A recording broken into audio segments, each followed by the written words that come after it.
Nabiullah Muhammad sallallahu alaihi wasallam menyampaikan tentang kondisi suatu saat nanti kelak di yaumil qiyamah, bahwa suatu saat nanti ada orang-orang yang mendapat perlindungan dari Allah dan ada orang-orang yang tidak mendapat perlindungan dari Allah Subhanahu wa taala. Di dalam hadis yang diriwayatkan oleh Abu Hurairah, Nabiullah Muhammad menyampaikan, sab'atun yudhilluhumullahu yaumal qiyamah. Ada 7 kelompok manusia yang mereka akan mendapatkan naungan perlindungan Allah Subhanahu wa taala, yauma la zilla illa zilluh, di hari di mana pada saat itu tidak ada naungan kecuali naungan dari Allah, di hari di mana tidak ada pertolongan kecuali pertolongan dari Allah Subhanahu wa taala. Siapakah 7 golongan manusia yang akan mendapat perlindungan dari Allah itu? Yang pertama, al-imamul adil, pemimpin yang adil. Pemimpin yang bukan hanya mementingkan kelompoknya, bukan hanya memprioritaskan golongannya, akan tetapi ia menjadi seorang pemimpin benar-benar menaungi semua manusia, menaungi semua golongan. Terlebih lagi ia menerapkan syariat Islam dalam memimpin mereka. Inilah orang yang pertama yang akan mendapatkan perlindungan dari Allah Subhanahu wa taala kelak di yaumil qiyamah. Yang artinya mafhum mukhallafah dari kalimat ini berarti kalau ada pemimpin enggak adil, ia tidak akan mendapatkan perlindungan dari Allah. Kalau ada pemimpin zalim, maka ia tidak akan mendapatkan pertolongan dari Allah Subhanahu wa taala. Kekayaannya, pangkat kedudukannya, semua fasilitas yang dimilikinya, terlebih lagi termasuk ajudan pengawal yang ketika hidup di dunia senantiasa menjaganya, semuanya tidak akan pernah berguna. Kenapa? Karena pada saat itu yauma la yanfa'u malu wala banun, hari di mana tidak berguna lagi harta yang dipunya, anak yang dipunya, semua fasilitas kehidupan yang dimiliki tidak akan pernah bisa menyelamatkannya dari azab Allah Subhanahu wa taala.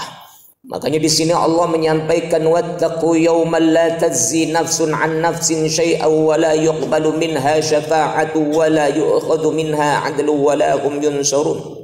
Hendaknya kalian takut dengan satu hari yang pada saat itu seseorang tidak bisa menolong orang lainnya, bahkan orang tua tidak bisa menolong anaknya, begitupun sebaliknya anak tidak akan pernah bisa untuk menolong orang tuanya.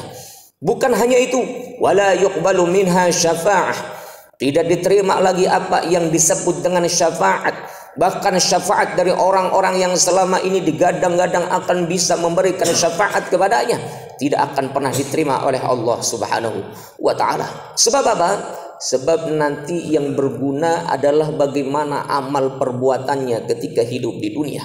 Makanya di sini Nabiullah Muhammad menyampaikan, sab'atun yudhilluhumullahu fi dhillihi yawma la dhilla illa dhilluh, al-imamul adil.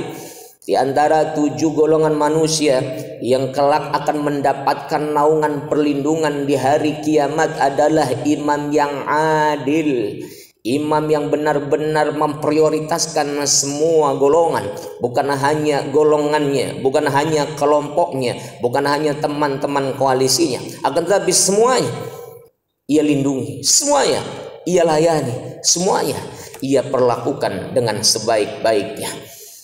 Yang kedua, orang-orang yang akan mendapatkan naungan perlindungan Allah kelak di yaumil qiyamah, syabun nasya'a fi ibadatillah, anak muda yang tumbuh berkembang penuh ketaatan beribadah kepada Allah.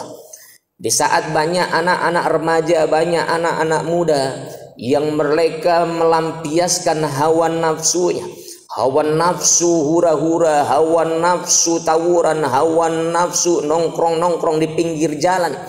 Ia tidak gunakan itu semuanya. Ia tunjukkan bahwa walaupun jiwa mudanya meronta-ronta, ia tetap berusaha untuk senantiasa beribadah kepada Allah Subhanahu wa taala.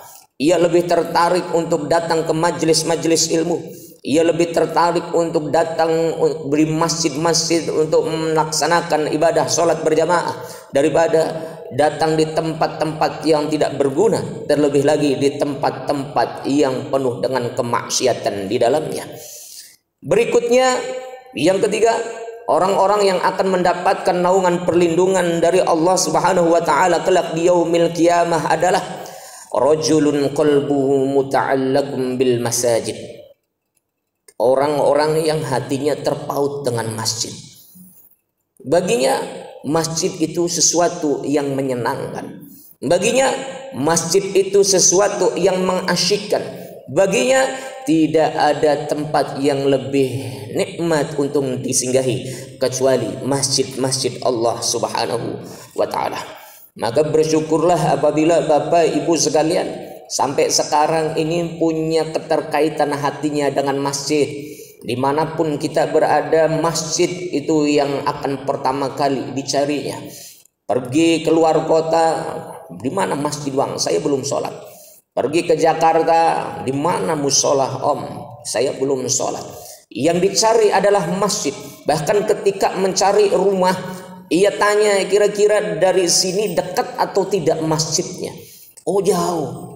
Kalau begitu saya nyarinya yang dekat sama masjid saja. Kenapa? Karena supaya enak sholatnya, supaya mudah kita ibadah jamaahnya. Ini orang-orang qalbuhu muta'allaqun bil masajid.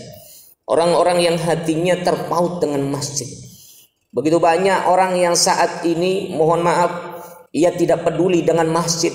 Bahkan beberapa masjid memasang toa, memasang sound yang begitu tinggi. Tujuannya apa? Tujuannya agar bisa memanggil orang untuk sholat jamaah sebanyak-banyak ya. Kata saya mohon maaf, yang namanya jamaah itu pada hakikatnya panggilannya dari dalam hati. Walaupun toa itu ditaruh di dalam kamar orang yang gak suka sholat, di dalam kamar sekalipun, tetap saja dia tidak mau untuk sholat. Walaupun toa itu disorongkan ke mukanya sekalipun, yang namanya orang al-beleru wanda blegu wal malesu angel.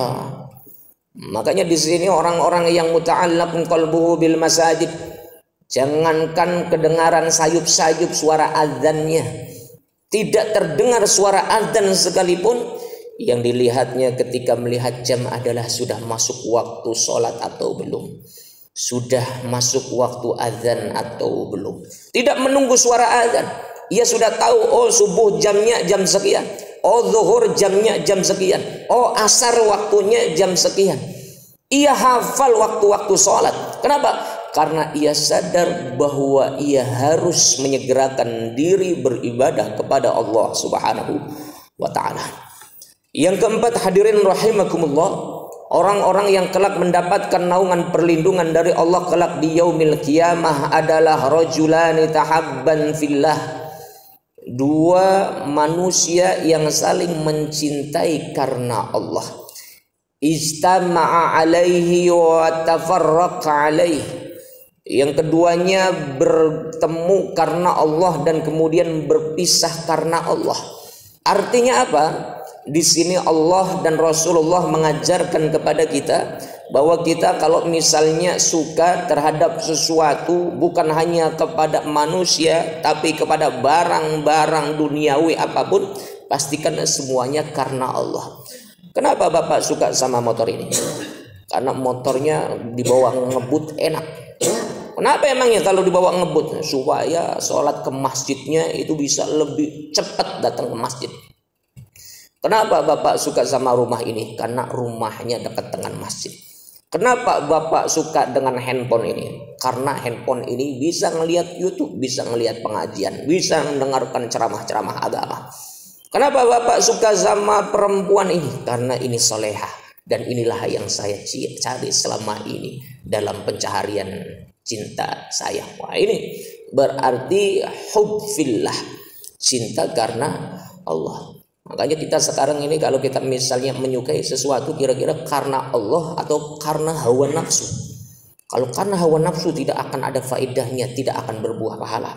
Tapi kalau ada niatan lain selain memenuhi hasrat hawa nafsu kita, maka yakinlah ketika itu karena Allah, itu akan berbuah pahala untuk kita semuanya. Allahumma amin ya rabbal alamin. Yang kelima, kata Rasul, orang-orang yang akan mendapatkan naungan perlindungan dari Allah kelak di yaumil kiamah adalah seseorang yang ketika diajak berzina oleh perempuan dan kemudian ia mengatakan inni akhafullah, sesungguhnya aku takut kepada Allah. Anak-anak muda diajak pacaran, inni akhafullah, aku takut kepada Allah. Ia katakan bahwa walaupun tidak ada orang yang melihat, walaupun tidak ada manusia yang menyaksikan, ia yakin Allah lah yang menyaksikan, Allah lah yang melihat, dan Allah pula yang akan mencatat apa yang akan kita lakukan. Makanya di sini Rasulullah menyampaikan apa yang dilakukan oleh orang-orang yang beriman, bahwa kemanapun ia sadar bahwa ada Allah yang senantiasa memperhatikan, ia akan senantiasa sadar bahwa amal perbuatan adalah sesuatu yang memang seharusnya diperhatikan.